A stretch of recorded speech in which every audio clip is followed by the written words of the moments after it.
네, 대선 D-48 이제 50일도 남지 않았죠. 여야 모두 지금 보신 것처럼 원팀 기조에 조금씩 균열이 보이는 모습입니다. 이재명 대선 후보의 욕설 녹취를 놓고서 지금 친이계 친문 간의 갈등도 불거졌고요. 국민의힘에선 홍준표 의원이 윤석열 대선 후보와의 회동에서 공천을 요구한 것으로 전해지면서 당내 반발이 일고 있죠. 자, 복귀왕 더불어민주당 선대위 대변인 이종훈 정치평론가와 함께 이 내용 포함해서 오늘의 주요 정치권 이슈 자세히 짚어보겠습니다. 어서 오십시오. 안녕하세요. 안녕하십니까. 네. 오늘 선대위 대변인 오셨으니까 먼저 민주당 이야기부터 좀 해보겠습니다. 네. 현근택 대변인의 이른바 문파 음모론. 자, 뭐 아시는 분은 잘 아시겠습니다만 욕설 영상을 상대당이 아닌 이 문파 일부가 만들어서 설 연휴 때 배포한다는 겁니다. 이런 음모론을 현근택 선대위 대변인이 자신의 SNS에 글을 올렸습니다. 여기에 대해서 문파, 이른바 강성 지지층이죠. 강력히 반발하고 있습니다. 이게 지금 일단 현근택 대변인이 파문이 일자 삭제한 거잖아요. 네. 예. 근데 이 현근택 대변인이 왜 이 글을 올린 걸까요? 사실 그 이전부터 누군가가 딥페이크를 활용해서 네거티브를 할 때 네. 이것을 어떻게 막아야 되느냐 이런 말을 사실 뭐 농담 삼아서도 하고 그랬었는데 그러니까 이재명 후보가 직접 욕설을 내뱉는 게 아니라 가상 AI처럼 그렇습니다. 예. 가상 이재명 후보가 나와서 욕설을 한다는 거죠. 그렇습니다. 예. 이제 그럴 때에 이것을 어떻게 막아야 되느냐 이런 이야기도 하고 그랬었는데 네네. 뭐 어느 커뮤니티에서 그런 이야기가 도는 것을 뭐 확인을 했나 봐요. 그래서 그걸 급한 마음에 이제 SNS에 올렸는데 예. 표현이 좀 적절하지 못했습니다. 네. 현재 문파라는 이름으로 민주당을 공격하거나 혹은 이재명 후보를 공격하거나 하는 것은 결국 문재인 대통령을 공격하는 거나 마찬가지인데 네. 그거는 문파가 아니죠. 네. 이제 그럼에도 불구하고 그분들과의 대척점을 뭐 이름까지 표현하면서 이렇게 세운 부분은 현근택 대변인이 열심히 하려고 했으나 아직은 경험이 부족해서 실수를 한 것이 아닌가 이렇게 판단하고 있습니다. 그렇게 이제 선대위 대변인께서 판단을 하고 계시다 말씀해 주셨고, 그런데 이 친문 커뮤니티 회원들 또 민주당 인사들도 이 같은 음모론에 대해서는 지금 사실 아니다 거리를 두고 있는 겁니다. 이종훈 평론가님은 어떻게 보셨어요? 왜 현근택 대변인이 이 글을 올렸을까요? 이거 김빼기 전략이다. 김빼기 전략이다. 예, 그리고 이게 뭐 개인의 어떤 실수처럼 지금 이렇게 이야기를 하고 있는데 네. 개인의 실수 아니고요. 예. 뭐 선대위 내에서 아마 충분히 논의를 거쳐서 이 대응 전략으로 이걸 기획을 한 거고. 대응 전략이다. 네, 그리고 이제 현근택 대변인이 어떻게 보면 악역을 자처한 네. 그런 그 상황으로 보는 게 맞지 않을까 이렇게 좀 생각을 해요. 그러니까 최근에 여의도 정치권에서는 조만간 뭐 이재명 후보 관련해서 뭐 대장동급 뭔가 터질 거다 이런 얘기가 상당히 많이 돌고 있었고요. 네. 최근에 그 이제 친문 그 단체들 중에 이제 일부 단체들이 사실은 이재명 후보 교체론을 굉장히 적극적으로 제기를 지금 하고 있는 상황입니다. 예. 그래서 그 연장선에서 뭔가 나올지 모른다라는 이제 얘기가 있었고, 뭔가 이제 움직임이 있었던 것 같아요. 네. 그런 맥락에서 그래서 현근택 대변인을 비롯해서 아마 그 캠프 차원에서 그걸 포착을 한 것 같고, 네. 자 그래서 그게 이제 어차피 나올 거라면 사전에 좀 선제 대응하는 게 낫겠다라고 판단 내렸을 가능성이 높고, 네. 그래서 이제 여러분 조만간 뭔가 터지긴 할 텐데 네. 그거 다 페이크입니다. 예. 라고 미리 이야기를 해서 이제 김을 좀 빼놓는 거죠. 그러면 나중에 이제 그 사안이 실제로 터졌을 때 네. 이제 닥칠 이제 폭풍의 강도를 좀 줄일 수 있다. 예. 이렇게 뭐 계산된 하에서 이번에 일단 발언을 좀 내놓은 게 아닌가. 네. 저는 그렇게 지금 보고 있습니다. 네, 이종훈 평론가의 분석이었는데요. 복귀왕 대변인도 하실 말씀이 있을 것 같아요. 예, 김빼기 전략 아니냐라는 저희가 그런 지적인데. 그렇게까지 구체적인 어떤 일종의 작전인데 네. 할 만큼 그렇게 잘 운영되고 있지 않습니다. 각각 개별적으로 창발적으로 움직이는 것이 가장 큰 그 무기인데 네네. 아까 말씀드렸던 것처럼 현근택 대변인이 표현을 하는 중에 사실 이 문파다라고 하는 것은 우리 내부의 분열을 상징하는 것이라서 쓰면 안 되는 표현이거든요. 내부자들은. 그런데 이것을 직접 표현했다라고 하는 것은 경선 때 뭐 일부 썼던 이런 표현들을 지금도 이제 그대로 옮겨서 쓰고 있는 건데 예. 저희가 회의를 하고 작전을 짰다면 이렇게 안 했겠죠. 네. 그러니까 마치 상대당에서 하는 음모를 꾸미는 것처럼 이렇게 했을 텐데 전 이 부분은 현근택 대변인이 열심히 하다 보니 한 실수다라는 것이 좀 맞는 것 알겠습니다. 같습니다. 그럼 현근택 대변인이 지금 일단 올린 글을 내렸고요. 그리고 추후로 다시 또 뭐 글을 올린다거나 여기서 실수했다, 뭐 사과한다 이런 입장을 발표했습니까? 앞으로 더 조심하겠죠. 앞으로 예. 조심할 것이다.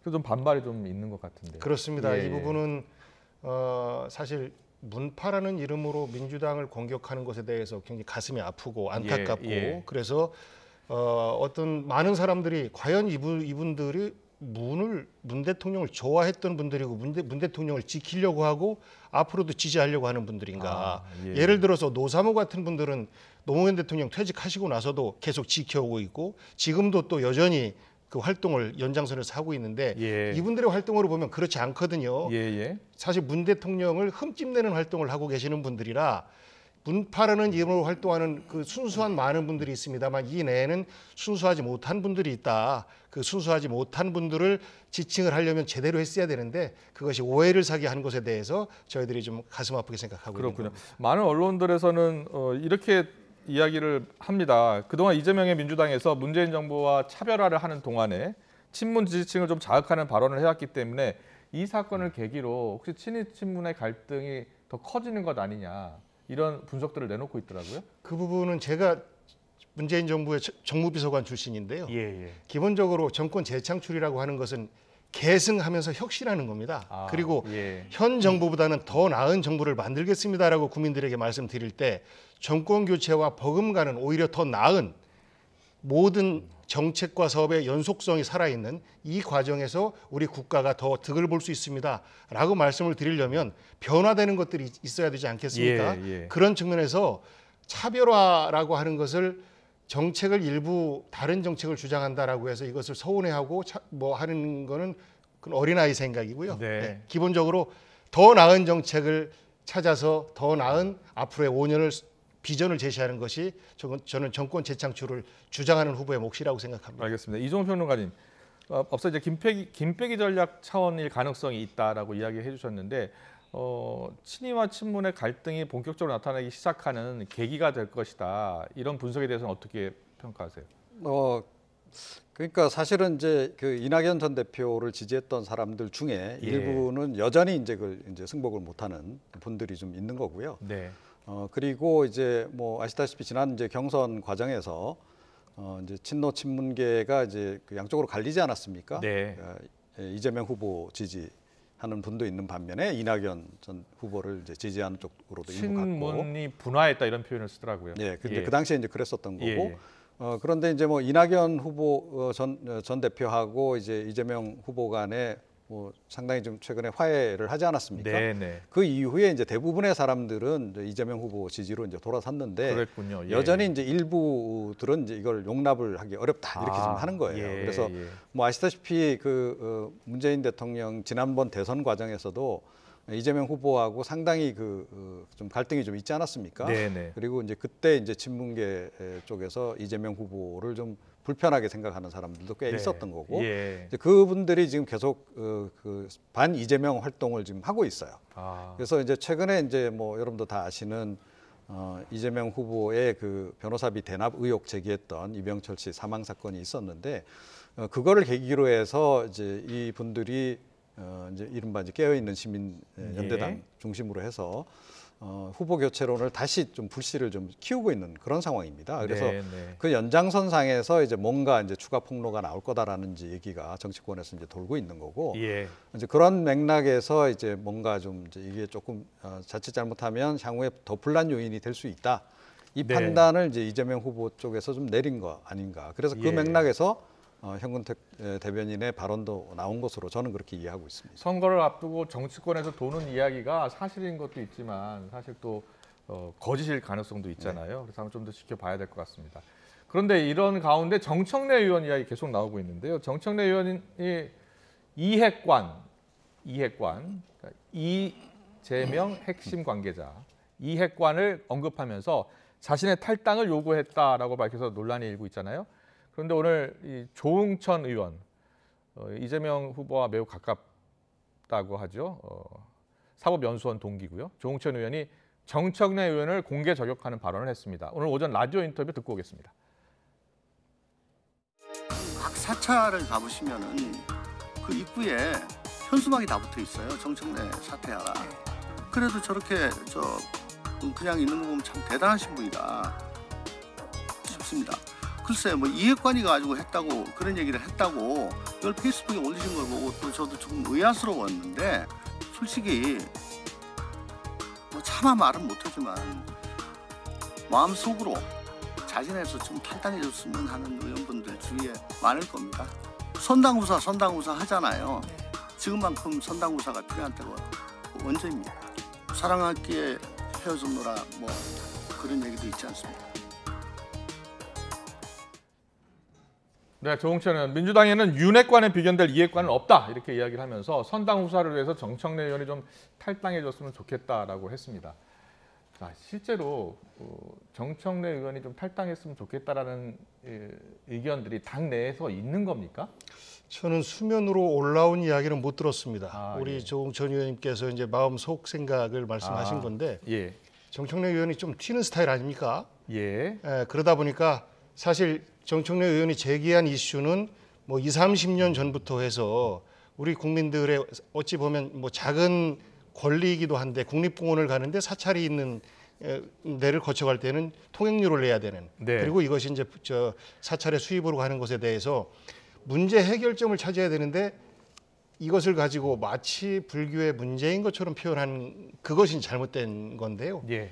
이것 때문에 혼쭐 나고 있죠. 주말마다 또 평일에도 사찰 돌면서 사죄하고 또 어떤 스님은 만나주시고 또 어떤 스님은 안 만나주시고 뭐 이렇게 하고 예. 지난번에 이제 108배 정세균 후원회장께서 같이 드리고 그랬었는데 그 전에도 사실 굉장히 많은 노력을 했습니다.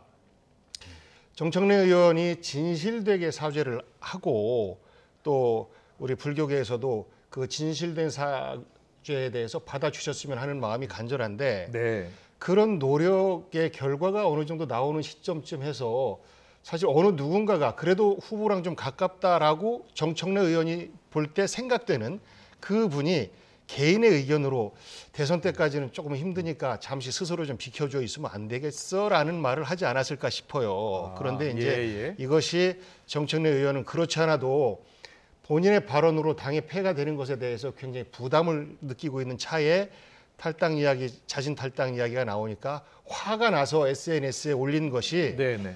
저는 오히려 우리 당원들의 심리를 많이 건드린 것 같습니다. 이핵관이라고 하는 사실 상대당에서 쓰는 그런 프레임을 우리 당으로 끌어오는 것이기 때문에 이런 논란이 사실 저 표현 하나로 해서 문제가 되는 거 아니겠습니까?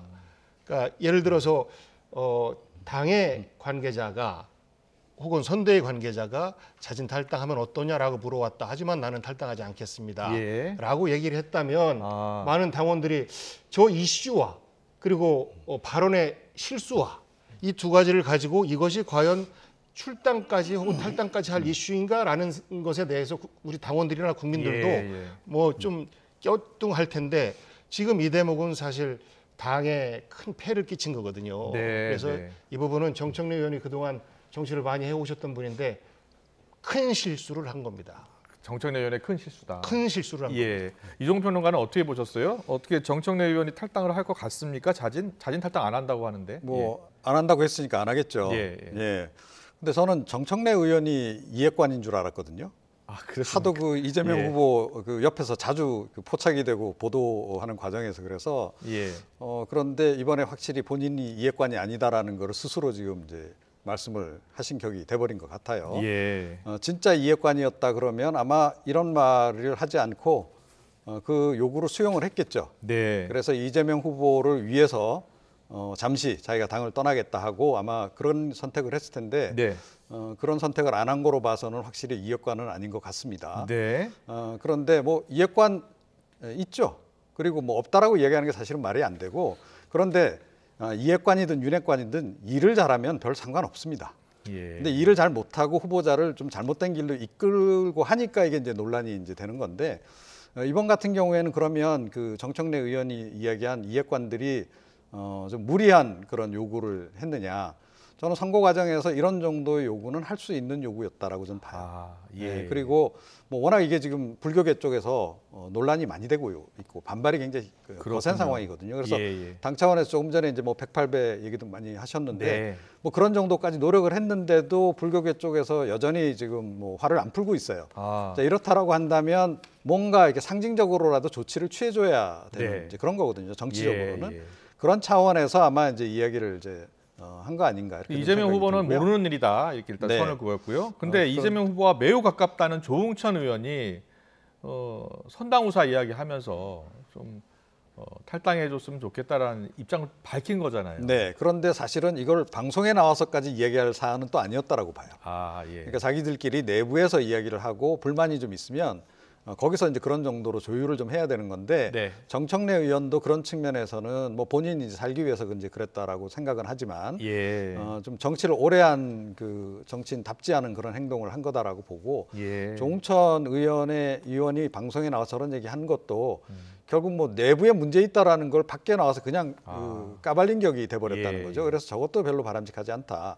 그래서 이 문제 제가 보기에는 뭐 어떤 식으로든 조율을 해야 될 텐데 양쪽에서 만나서 잘 대화를 하셔서 해결을 하셔야 되지 않을까. 그런데 사실 뭐 냉정하게 말씀드리면 불교계의 반발을 생각하면 정청래 의원이 잠시 당을 떠나는 것이 정치적으로는 답이다. 이렇게 생각을 합니다.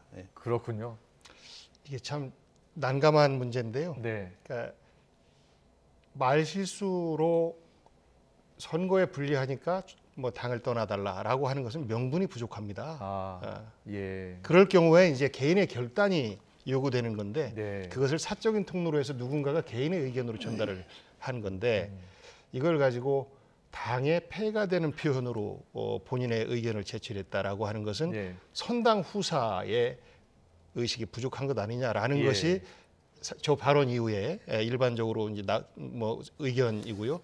말씀하신 것처럼 조응천 의원께서도 공개적인 자리에서 이렇게 자기의 생각을 얘기하는 것은 당내 분란이 정말로 있다라는 것처럼 보이는 것 같아서 기본적으로 내부의 문제는 최대한 봉합해서 보이지 않게 하는 것이 기본적인 정신인데 저는 좀 아쉽습니다. 알겠습니다. 일단 이핵관이라는 단어를 쓴 이유가 분명히 있을 텐데요. 과거 윤핵관이 누구냐라고 계속 언론들이 물었는데 나오지 않았는데 결국은 나오더라고요. 이핵관도 조만간 나오지 않을까. 그 분이 누구였는지. 아마 저희는 그러지 않을 겁니다. 왜냐하면 당대표 체계로 해서 당에서 직접 당 차원에서 선대위를 운영하고 있기 때문에 어느 누군가가 후보를 좌지우지한다 이런 건 없을 겁니다. 그리고 후보가 워낙 광범위하게 직접 커뮤니케이션을 많이 하세요. 그 SNS를 통해서 질문하고 의견을 주고 하면 이것을 뭐 대변인단에 또 뭐 정책본부에 본인한테 오는 것들을 다 전달할 정도로 그렇게 바쁘게 하셔서 특정인에게 윤핵관, 몇 명에게 윤핵관, 뭐 이핵관 이런 이야기는 안 나올 겁니다. 알겠습니다. 국민의힘 상황도 이제부터 살펴보겠습니다. 자, 어제 윤석열 후보와 홍준표 의원이 사실 비공개 회동을 했습니다. 만찬을 했는데 2시간 반 동안 이야기를 했다고 합니다. 어떤 이야기를 했을까 상당히 궁금했는데 앞서 잠깐 전해드렸죠. 홍준표 의원이 선대위 합류 조건을 제시한 겁니다. 뭐 3가지를 제시했는데 그 3가지 중에 누구누구를 어디에 공천했으면 좋겠다. 전략 공천을 했으면 좋겠다라는 내용이 알려지면서 당내에 지금 반발이 거세지고 있습니다. 자, 홍준표 의원이 조건부 선대위 합류를 이야기했습니다. 자, 홍준표 의원의 이 제안 어떻게 보셨어요? 일반 국민들이 보기에는 상당히 좀 무리한 요구를 한 거 아니냐. 무리한 요구다. 좀 부적절했다. 이렇게 이제 생각하실 수 있어요. 그런데 이 정치권에서는 굉장히 흔한 이 빅딜 방식입니다. 이게요? 그러니까 지난번에 뭐 안철수 후보하고 오세훈 후보 단일화한 이후에도 결국 이제 자리로 이런 것들이 이제 표현이 되잖아요. 그래서 뭐 안철수 후보 측 사람을 뭐 어떤 자리에 앉힌다든지 이런 걸 통해서 서로 이제 단일화한 것의 효과를 이제 서로 공유하는 이제 그런 것들이 정치적으로는 굉장히 일반적입니다. 그리고 뭐 과거 DJP 연합도 뭐 그랬던 거 아니겠습니까? 이제 그런데 저는 이제 이번 일을 보면서 이 후보자 리스크 그리고 윤핵관 리스크가 여전하구나 하는 생각을 먼저 했습니다. 어떤 점에서요? 그러니까 조금 전에 이제 이제 대변인께서도 말씀하셨는데 당 내에서 좀 이야기되고 말아야 될 것들이 자꾸 밖으로 좀 표출이 되는 거죠. 아, 그렇군요. 예. 더군다나 이 얘기는 후보자가 비공식 회동에서 한 얘기예요. 네, 네. 자, 비공식 회동을 하는 이유가 뭡니까? 예, 겉으로 공개하기 어려운 얘기를 서로 나누기 위해서, 그리고 그렇군요. 정치적으로 어떻게 보면 빅딜을 하기 위해서 비공개 회동을 하는 거잖아요. 예. 그래서 빅딜을 했어요. 그런데 그 내용이 알려져요. 아, 이건 결국 누구 잘못입니까? 후보자 모르게 그럼 알아서 밑에 참모들이 이걸 이야기를 했을까요? 그러면은 갈등을 증폭시킨 사람, 권영세 본부장이 좀 부적절한 발언을 한 것이다 이렇게 보시는 거예요? 뭐 권영세 의원이 제가 보기엔 이 경우에도 나름 이제 악역을 맡은 격인데 예. 제가 보기에는 굉장히 부적절했다. 네. 권영세 의원도 따지고 보면 윤핵관 가운데 한 사람이잖아요. 예. 네, 그리고 그렇습니까? 후보자가 이제 비공식으로 만나서 서로 이제 합의를 한 거 아니에요, 그죠? 네. 그렇게 합시다라고 합의를 뭐 했는지 안 했는지 모르겠는데 보니까 좀 뭔가 불만이 있으니까 이거를 주변에게 이야기를 했겠죠. 예. 자, 이 얘기를 주변에 흘리지 않았다면, 후보자가 흘리지 않았다면 이 얘기가 나오겠습니까? 그리고 네. 권영세 본부장이 나서서 이야기를 하겠습니까? 예. 이건 후보자가 옆에 흘렸고 흘린 게 아니고 이렇게까지 요구를 하더라. 네. 이거 정말 문제다. 라고 이야기를 했기 때문에 그 권영세 본부장이 나서서 이렇게 홍 의원에 대해서 이야기를 한 거 아니겠어요? 자, 이것 자체가 제가 보기에는 여전히 굉장히 미숙한 부분들을 노출하고 있는 것이고 예. 윤핵관 리스크가 여전하다는 걸 보여주는 거다. 네. 그래서 이거는 사실은 이런 얘기는 그러니까 윤석열 후보가 뭐 그야말로 뭐 좀 듣기 거북한 얘기를 들었을 수도 있어요. 비공식 회동에서. 예. 예, 그런데 그걸 밖에 나와서 다 이 얘기를 하면 되겠습니까? 예. 될 일도 안 되는 거죠. 예. 그리고 사실 좀 문재인 대통령 뭐 청와대 회동 같은 경우에도 비공식 이제 대화를 나눈 경우가 굉장히 많은데 청와대가 그 내용 시시콜콜하게 다 공개 안 합니다. 아. 왜 공개를 하면 예. 정말로 이 참 국론 분열이 될 이야기들도 많이 나오기 때문에 그런 거거든요. 예. 예. 자, 그런데 이런 정도의 대선 후보고 또 이제 홍준표 의원도 얼마 전까지 후보로서 두 사람이 굉장히 양강으로 겨뤘던 그런 그 상황이잖아요. 예. 그러면 아마 홍 의원 같은 경우에는 거의 DJP 연합 정도로 생각하고 아마 회동에 임했을 겁니다. 네. 자, 그런데 윤석열 후보는 과연 그랬는가? 정치적으로 과연 빅딜할 의사가 있었으며 또 그런 정도로 소화할 정도의 능력이 있다는 것을 말하는 거냐? 네. 제가 보기엔 소화할 능력이 없기 때문에 지금 이런 일들이 벌어지는 거다. 그렇군요. 이거 빨리 리스크 해결해야 됩니다. 예. 윤핵관 리스크가 아직도 존재한다. 그러니까 당 내에서 해결해야 될 문제를 당 밖으로 꺼내면서 오히려 문제가 커지고 있다 이렇게 지적을 해주셨어요. 예, 뭐 저도 말씀에 대해서 동의하면서 네. 그만큼 윤석열 후보가 정치를 모른다. 안정된 검찰 조직에서 성장해오고 그 내에서 일사불란하게 말을 듣는 조직만 운영해 보다가 네. 여기에서는 어떤 때는 나보다 상대를 더 존중해 줘야 되는 이런 그 구조에서 둘만의 대화를 자기 가슴에 담고 네. 이것을 어떻게 외화시킬지를 고민을 해야 되는 건데 이 고민글을 네. 어떻게 예. 풀어야 될지를 혼자 안 해야 되는 건데 이것을 바로 윤핵관 관계자들에게 뭐 얘기를 한 건지는 모르겠습니다만 누가 얘기했는지는 지금 확인이 안 되고 있어요. 예. 정말 이건 정치의 ABC도 모르는 사례다 이렇게 좀 생각을 했습니다. 알겠습니다. 자, 윤석열 후보와 이준석 대표. 홍준표 의원의 이 같은 요구에 어떤 답을 내놨을까요? 자, 오늘 나온 두 사람의 발언을 차례로 듣고 오겠습니다. 파열음이 나온다는 얘기를 여러분은 들으셨겠지만 저는 아직 듣지 못했습니다. 뭐 그런 얘기가 있을 수 있겠죠. 서로가 미는 사람이나 또는 후보 입장에서는 다 본인들이 하려고 하니까. 그렇기 때문에 공정한 그 위원회를 구성을 해서 그 위원회에다가 좀 맡기고 저는 공천 문제에는 직접 관여할 생각이 없습니다. 국정 운영 능력을 담보한다라는 거는 좀 국민들이 신뢰할 만한 사람을 쓰라는 것이고 그 사람 쓰라는 말이 지금 이 상황에 나온 것은 본인 사람 쓰라는 얘기겠죠. 가족의 비리에 대해 가지고 이중잣대를 적용하지 않겠다는 것은 후보의 원래 원칙이거든요. 다소 불쾌하고 좀 감정적으로 좀 받아들일 수 있는 부분은 후자에 대한 부분 아닐까. 나 이미 하고 있다 또는 여기서 뭘 어떻게 더 하라는 거냐 이런. 네. 뭐 이준석 대표 발언 보면 홍준표 의원이 요구한 두 가지 제안 가운데 이제 가족 비리 엄단 이것은 이미 윤 후보의 원칙이기 때문에 따로 정책 선언을 하지 않을 것이다 이렇게 이야기했는데 그렇게 보세요? 저는 여전히 그래도 그 리스크가 완전히 해결됐다라고 생각하는 국민들은 별로 없을 거라고 봐요. 예. 그러니까 뭐 김건희 씨가 나와서 사과도 하고 또 이제 윤석열 후보가 이제 뭐 앞으로 이렇게 관계하지 않도록 하겠다라고 선을 긋고 그랬음에도 불구하고 우리 국민들이 그동안의 경험치기 있잖아요. 예. 앞에서 그렇게 얘기하지만 실제로는 뭐 집에 가면 매일 만나는 사람인데 네. 배우자라는데 그럼 배우자가 하는 얘기를 뭐 전혀 영향을 안 받는다 이것도 말이 안 되는 얘기인 거잖아요. 상식적으로. 그렇기 때문에 김건희 씨가 어떤 형태로든 직간접적으로 관계를 할 거다라고 국민들은 다 생각하는 겁니다. 그런데 그런 지점에서 우려가 이제 있기 때문에 그 얘기를 이제 홍준표 후보가 본인이 합류하는 조건으로 이제 얘기를 한 건데 사실은 이거는 약간 좀 본인이 요구하는 것들의 명분을 붙이기 위해서 한 얘기일 가능성도 있습니다. 알겠습니다. 그러니까 사적인 어떤 이해관계가 담긴 요구를 딱 먼저 내세우게 되면 사실은 나중에라도 좀 그게 과연 명분 있는 합류였느냐라는 얘기가 나올 수 있거든요. 그래서 대명분이 있는 얘기 한두 가지 하고 그다음에 본인의 실제 가장 이제 원하는 요구 사항은 이제 뒤에 살짝 붙이는 거죠. 이번에도 그렇게 제가 보기엔 설계를 한 것 같은데 뭐 하여튼 좀 분란이 좀 돼버렸네요. 결과적으로. 알겠습니다. 그리고 홍준표 의원 이제 목소리 좀 들어봐야 될 것 같아서요. 자, 홍준표 의원 전략공천 요구에 대해서 기자들이 또 물었습니다. 뭐라고 했는지 듣고 오겠습니다.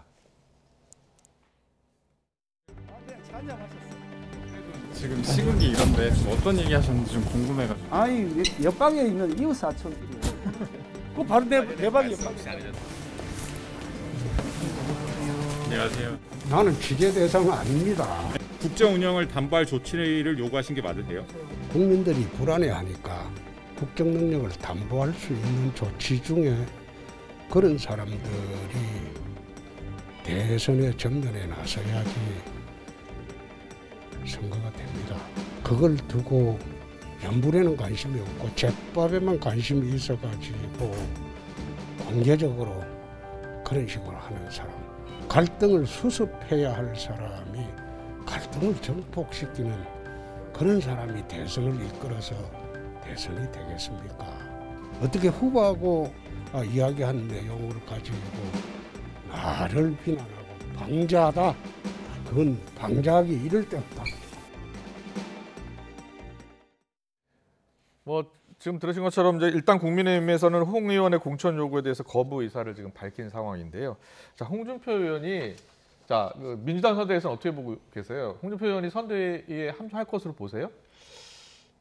결론적으로 저는 합류할 것이라고 봅니다. 그렇게 보고 있군요. 양쪽 진영이 이제 선거가 가까워질수록 그동안 비판하고 했던 분들까지도 하나로 모여서 서로 간의 가치를 이루기 위해서 힘을 모을 텐데 저는 이제 홍준표 의원께서 두 가지 명분으로 내세웠던 초과비리 엄단 대국민 선언을 해라라고 한 것에 대해서 후보가 얘기한 것이 아니고 이준석 대표가 사실 방어를 했지 않습니까? 불리한 이슈 안 건드리겠습니다라는 거거든요. 그리고 또 하나 국정 운영 능력 담보하는 조치를 해라라고 하는 것은 지난번에 무속인 논란이 불거졌을 때 홍준표 대표가 SNS에 올렸다가 이제 그것을 뭐 하루 만에 이렇게 삭제하는 것이 있는데 그 부분에 대한 국민적 확신을 줘야 된다라는 메시지로 읽혀요.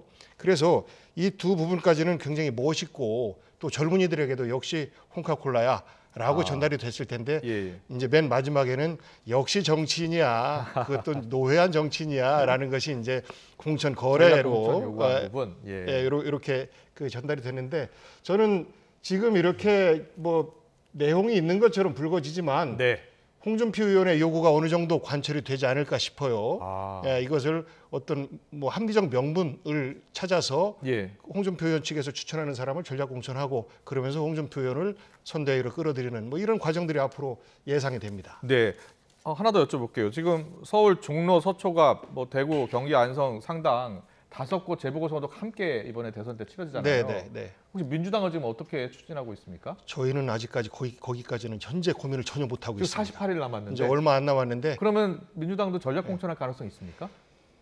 저희들은 기본적으로 경쟁자가 있으면 경선합니다.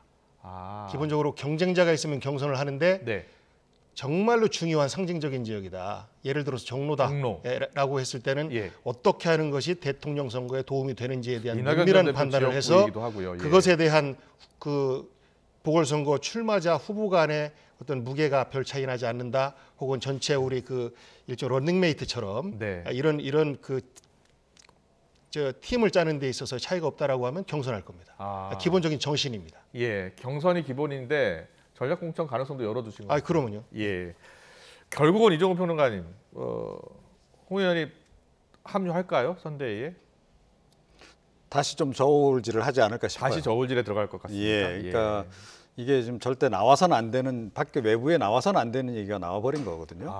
그러니까 DJP 연합을 해서 이제 그 DJ하고 JP가 만나서 서로 이제 뭐 총리는 그러면 JP가 알아서 하기로 하고 뭐 이렇게 이제 교통 정리를 했는데 그 내용이 바로 그냥 언론에 공개됐다 이러면 그게 판이 제대로 굴러가겠습니까? 그래서 이번 같은 경우에는 사실 거의 이런 정도면 정치권에서는 판 깨자는 얘기로 받아들일 겁니다. 아마 홍준표 후보, 홍준표 의원 입장에서는. 그렇군요. 예, 그래서 이제 이걸 과연 어떻게 이제 수용을 해서 이제 나갈지 이제 좀 지켜봐야 되는 대목이고 성사가 안 될 수도 있습니다.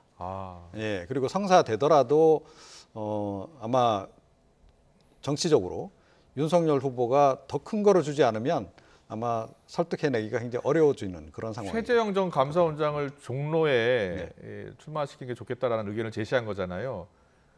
어떻게 생각하세요? 그 아이디어 자체는 그렇게 나쁜 아이디어는 아니다라고 생각해요. 그러니까 윤석열 후보, 그러니까 이제 홍준표 후보가 두 번째 요구 사항으로 이제 걸은 게 이제 그 부분인데 윤석열 후보의 지금 가장 큰 단점이 국정 현안에 대한 이해도가 낮다는 거잖아요. 그래서 과연 이제 집권을 했을 때 이분이 국정을 제대로 이끌어 나갈 수 있을까? 이거에 대한 의구심은 사실은 보수 진영에서도 많이 가지고 있어요. 그 의구심을 해결을 해주려면 주변에 이런 사람들이 함께 할 거다. 라고 하는 거를 좀 보여줄 필요가 있는 거죠. 그래서 사실은 이제 최재형 카드 정도면 그렇게 나쁘지 않은 카드. 그렇군요. 였는데 이게 이제 공개가 되는 바람에 이렇게 되면 또 성사하기 굉장히 어려워지는 거죠. 우리 복향 대변인도 그 가능성을 열어놔야 한다라고 이야기해 주셨고 우리 이종우 평론가도 이야기해 주셨는데 실제로 지금 현재 이 시각 윤석열 후보가 최재형 전 감사원장을 만나고 있다. 라는 뉴스 속보가 지금 들어와 있네요. 뭐 결과는 또 들어온 대로 전해드리겠습니다. 오늘 정치권 이슈는 여기까지 듣겠습니다. 복귀왕 더불어민주당 선대위 대변인 이종훈 정치평론가와 함께했습니다. 잘 들었습니다. 감사합니다. 고맙습니다.